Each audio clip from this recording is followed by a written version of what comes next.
Hi, and welcome to Between the Rows. My name's Dave, and I'll be your host today.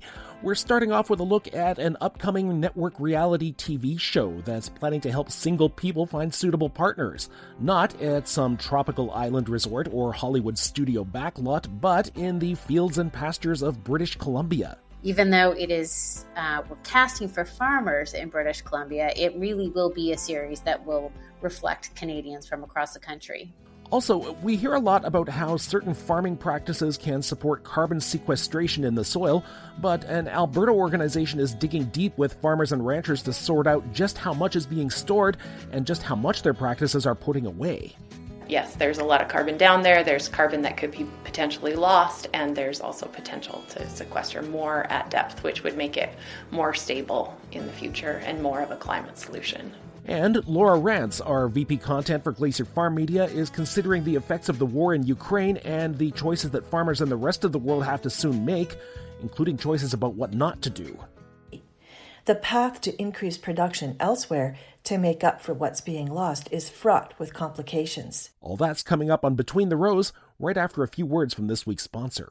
AGI West Steel manufactures the highest quality galvanized grain bins on the market. With over a century of experience, our quality designs and storage options deliver the right solution to suit your needs.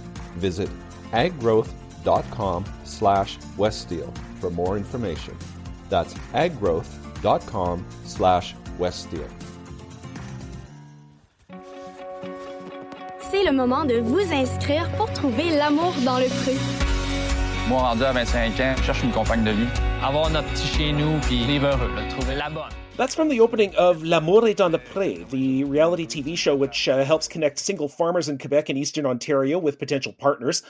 During its run so far, the show reports to have connected at least 15 couples and led to the development of 27 farm kids. The show's already got a call out for farmers to take part in its 11th season on Bell Media's Nouveau network. This spring, however, Bell Media is taking that franchise way out west to British Columbia in the form of a new English language series to be called Farming for Love. On the line, we have co-executive producers Erin Haskett and Parsons from Lark Productions in Vancouver, who are developing the new show for CTV and have a deadline for applications from interested farmers coming up pretty quick.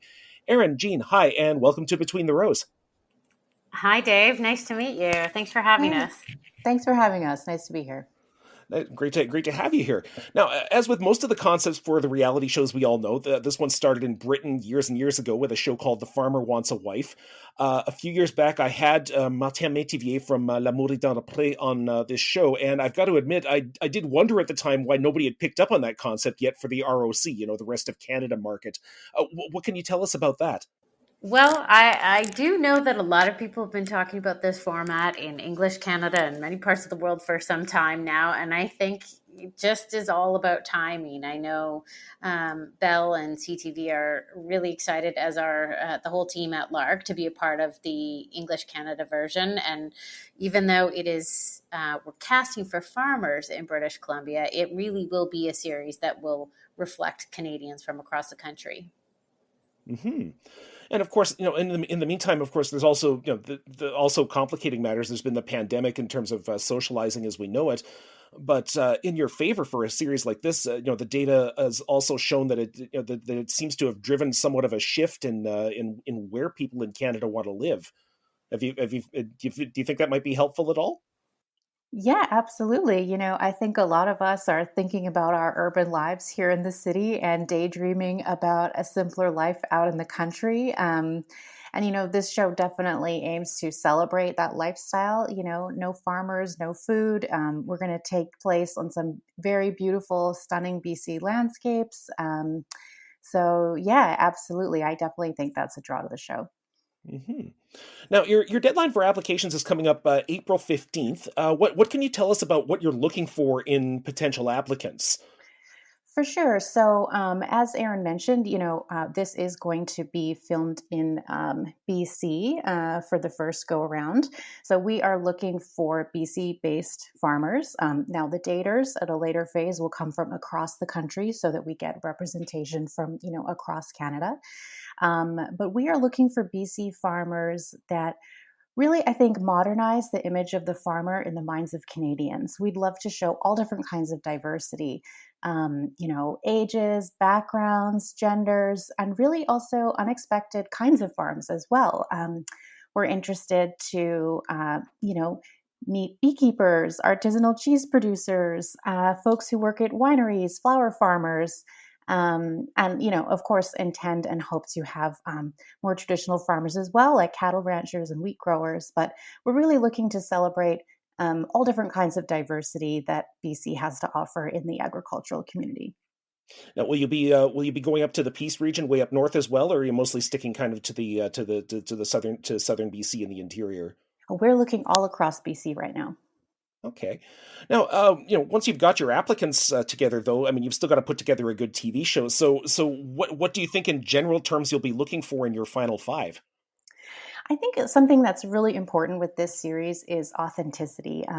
When you look at the format as produced in other territories, and it has been made in 32 countries around the world, globally, it's accounted for 191 marriages, 444 babies. It really works. It does build lasting love connections. And I think that comes down to the authenticity. So one thing that's really important for us is that the farmers are single. They're genuinely looking for love. They're ready to settle down.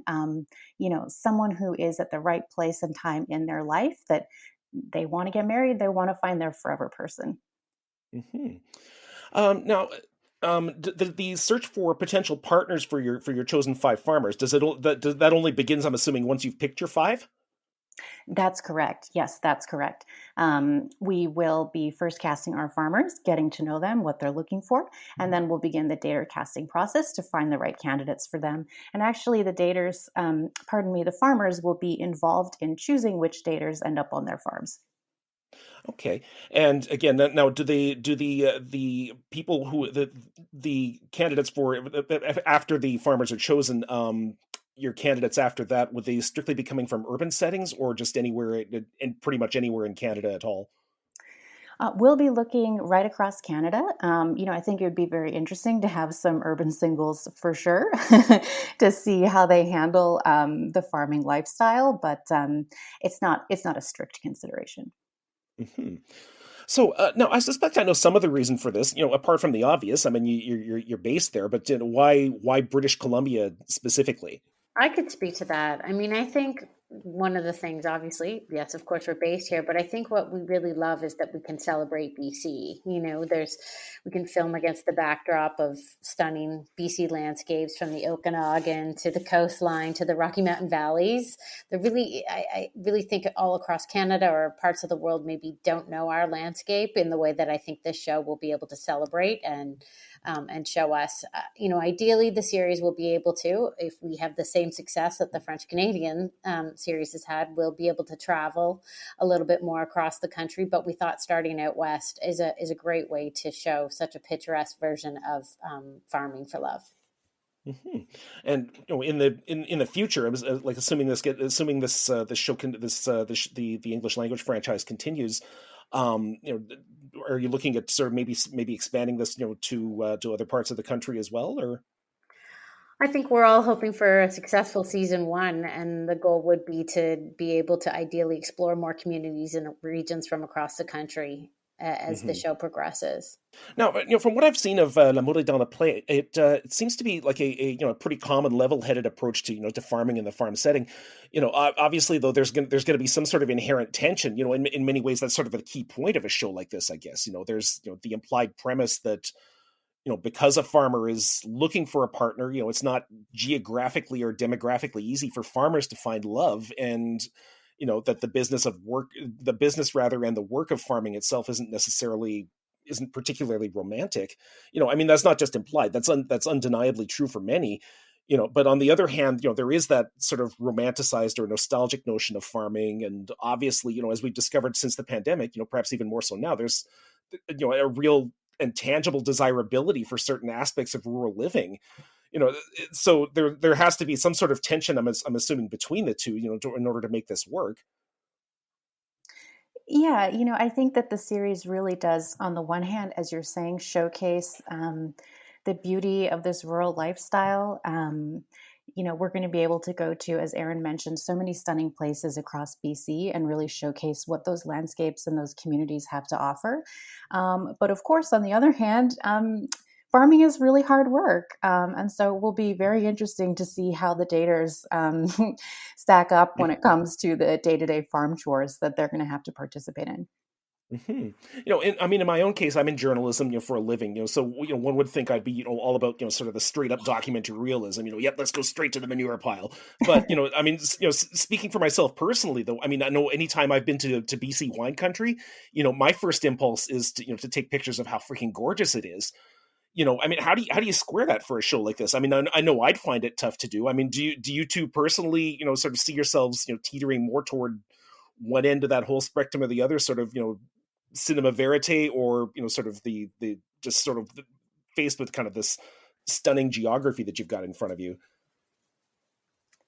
I think that is, when you look at some of the versions of the series internationally, it is sort of a combination of the beauty and the picturesque landscapes, but the sort of real, as Jean said, authentic, true relationship connection that I think really is what draws viewers to it. So you're sort of captivated by the views and the landscape, but it really is, as you said, the tension between, is this a choice, a life choice someone can make, and are these connections real? And I really do believe that the success of this show is based on its, romance and, heartwarming connections as much as anything else. So, and Jean, what about from your angle? Is there a is there sort of one sort of way that you sort of find yourself teetering more than the other?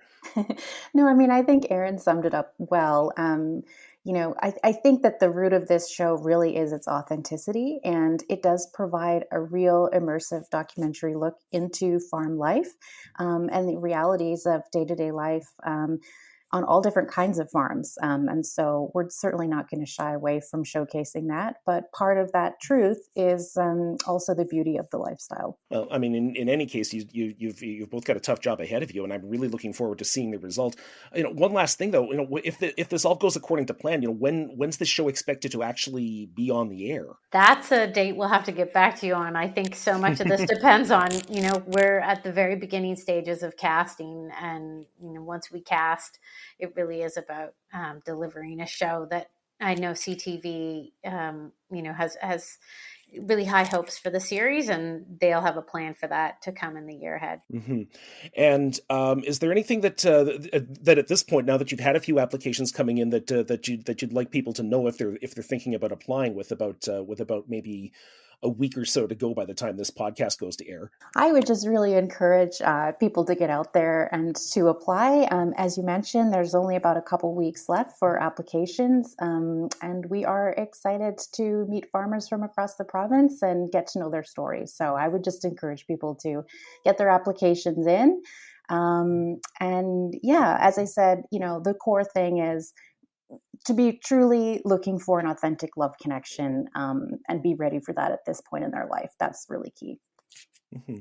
And again, Sorry, Dave, just to add to that, what I would also say is I think really what we want to cast farmers and daters from all backgrounds to sort of represent the diversity that our country has to offer.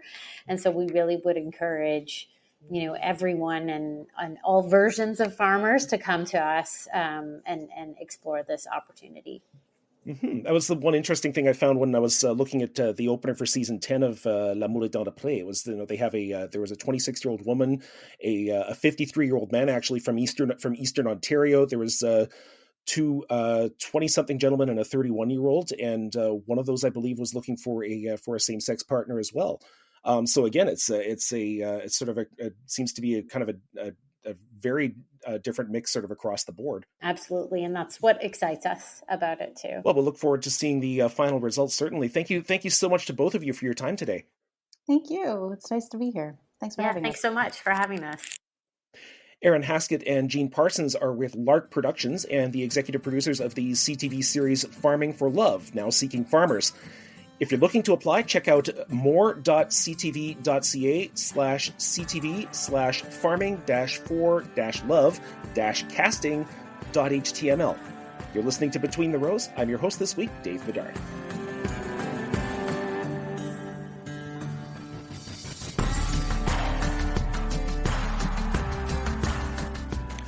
There's a lot of discussion these days about carbon sequestration. That is, taking excess carbon out of the air we breathe and sticking it into the ground that we walk on.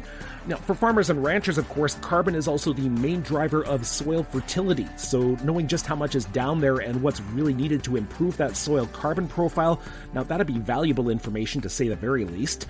Right now, you're going to hear Canadian Cattleman Magazine editor Lisa Guenther talking to Kimberly Cornish, executive director of the Food Water Wellness Foundation in Alberta, about its soil carbon quantification project. Let's have a listen.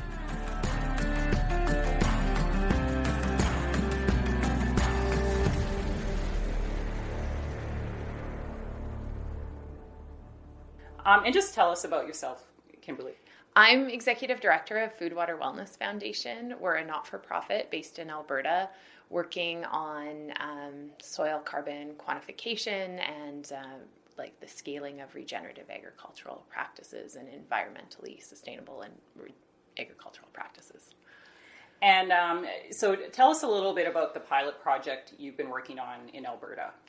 We've been now since 2019 working on a pilot project on 15 farms and ranches across Alberta through different climate, like representing the climate variability and the temperature variability. And most of the farms are ranch or grassland type operations, but we've been looking at the carbon on those as a baseline at this point in relationship to neighboring cropland, and also looking at different practices of different management on the carbon levels. And so we've completed our first round of sampling and have developed a baseline map for been able to extrapolate the data to do a provincial scale baseline map at 30 meters resolution. And then we're just about ready to head back into the field for our second round of sampling. And I know it's going to vary a lot between different ecoregions and there's so many variables, but what are some of the highlights of what you found so far? One of the major findings is that 55% of the carbon in Alberta in the soil is actually deeper than 30 centimeters, which is exciting because there's been a lot of speculation about is it worthwhile measuring and is it worthwhile looking at carbon sequestration at depth? And I think we're finding that, yes, there's a lot of carbon down there. There's carbon that could be potentially lost, and there's also potential to sequester more at depth, which would make it more stable in the future and more of a climate solution. And you're also finding some interesting things regarding soil organic matter. There's kind of been an ongoing discussion for quite a while on how long it actually takes to build soil organic matter. So just tell us a bit about that. Yeah, we've been working on farms that have shifted their organic matter in a matter of anywhere from 5 to 20 years, but it's gone up in percentage levels in percentages, and that was, people kind of used to think always you've got what you've got and that's the end of the story, but as we're seeing good grazing practices and good integration of perennial cover and just diversity and extending the green growing roots, I think some of those practices are starting to show, especially when they're done well together, that there's more carbon actually being allocated below ground and stabilized within soil aggregates that make it, instead of being part of the labile pool that just comes in and out every year, it actually slows it down into a 10-year kind of cycle. But if that is every year on year, if there's still more carbon going into the soil, then there's more that organic matter can really build. And from what I understand, you're trying some different ways of actually measuring that carbon. So if you could just tell us a little bit about that as well. So we're using a couple of technology innovation. So one is we're doing our sampling plans through a Latin hypercube sampling design. So it takes 60 layers of data and helps inform where we're going to take those samples so that we can extrapolate the data better and reduce the number of samples we need, because we have all this other layers of data that tell us more about what that soil sample means. We're not, most of the time, previously we would have just been relying on the soil samples to tell us the story. We've got all these other factors that we're using to tell the story along with the soil samples. So that's one thing. And then we are working with a contractor, Green Edge Precision, and they've developed this specialized sampling equipment for us that it can take samples to 1 meter depth in a variety of conditions, that's really well suited for rangeland, and it's very robust and can go through rocks, and it also enables us to take bulk density measurements in a really cost-effective way. Great. Why are you doing this? Like, why do you think this is important? I think it's important because the UN has talked about the 60 years of harvest left in terms of the amount of soil loss that we've had, and just through more modern agricultural techniques haven't always, there's been progress, but I think we still face like quite a bit of soil loss, and I think this is an opportunity to quantify what we have and what practices potentially could help build and kind of reverse those trends. I think there's some promise in how it could fit into a suite of agricultural or of climate solutions that also work well for agricultural processes. And I think it's, what motivates me personally is just, hearing about this for years and years. It's with producers talking about, like, we've had this outcome and we've had this outcome, and it's increased our water holding capabilities and our infiltration and all of those different pieces. To actually be able to validate that, I think is really significant. And I think it opens the door for the potential for an offset market or an ecological goods and services market that's really data-based and is specific to that piece of land that are generating some sort of credit. And I think that potentially opens the door for more scalability of really good management. Great. Well, thank you very much. Okay.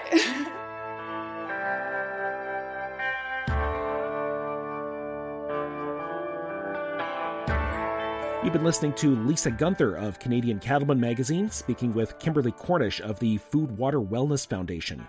You're listening to Between the Rows. I'm your host this week, Dave Bedard. It just takes a quick glance at any Chicago wheat futures chart to see just where one of the biggest grain exporting nations in the world went to war against another major grain exporting nation, jeopardizing both countries' ability to supply grain. Now, with spring seeding not that far away here in Canada, Laura Rance, our VP content here at Glacier FarmMedia, has some thoughts on what this implies for farmers on this side of the world.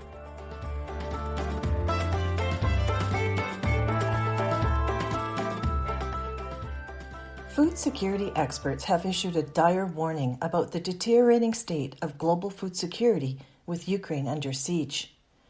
An alert issued in late March by the United Nations Food and Agriculture Organization speaks to the rising uncertainty about the ability of Ukraine's farmers to continue to operate as this war with its unspeakable horrors continues. Already there is evidence of food shortages in many of the surveyed regions. Putin's war on Ukraine is unusual in that it affects two of the world's largest exporters of food and feed grain. The impacts will reach far beyond the borders of Ukraine and Russia. Just as the pandemic increased global food insecurity by pushing millions of people back below the poverty line, this conflict is severing food supply chains and driving up the cost of food exponentially. Nothing is more politically destabilizing than the sudden onset of hunger. Hunger in less developed countries readily leads to social unrest, bread riots, and revolutions.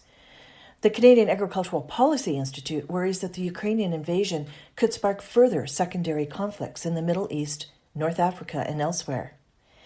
It's becoming more apparent by the day that the world is staring at generation-defying supply shocks for which there is no easy remedy.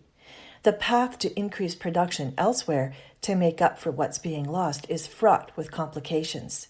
It takes time to push land into production, whether it is still undeveloped or land that has been idled, usually because it's environmentally fragile or not very productive. Meanwhile, global carryover stocks of grain have been shrinking in recent years. What does exist may not be available to the market. China holds 50% of the carryover wheat and 70% of the corn. It's unlikely that this grain will be for sale at any price.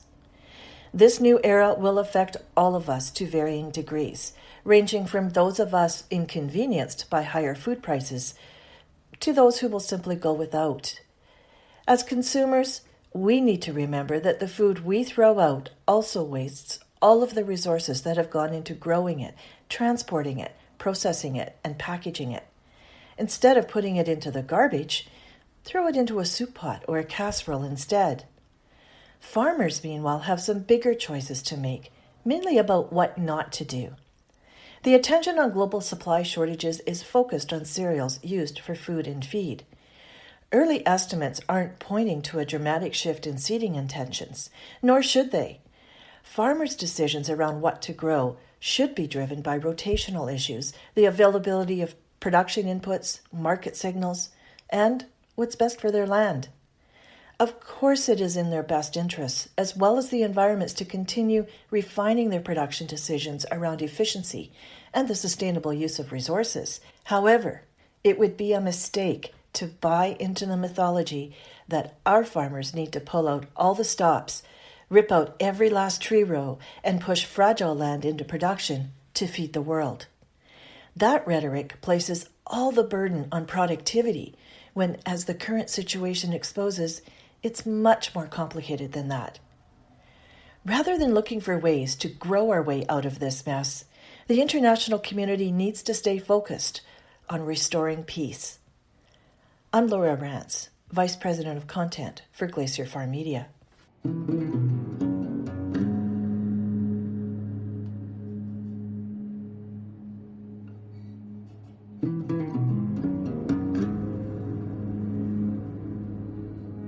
Well, that's been Between the Rows for this week. I'd like to thank our guests, Erin Haskett, Jean Parsons, and Kimberly Cornish, as well as Lisa Guenther and Laura Rance of Glacier FarmMedia.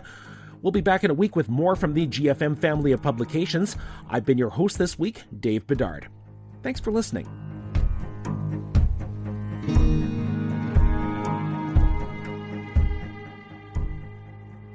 AGI West Steel manufactures the highest quality galvanized grain bins on the market.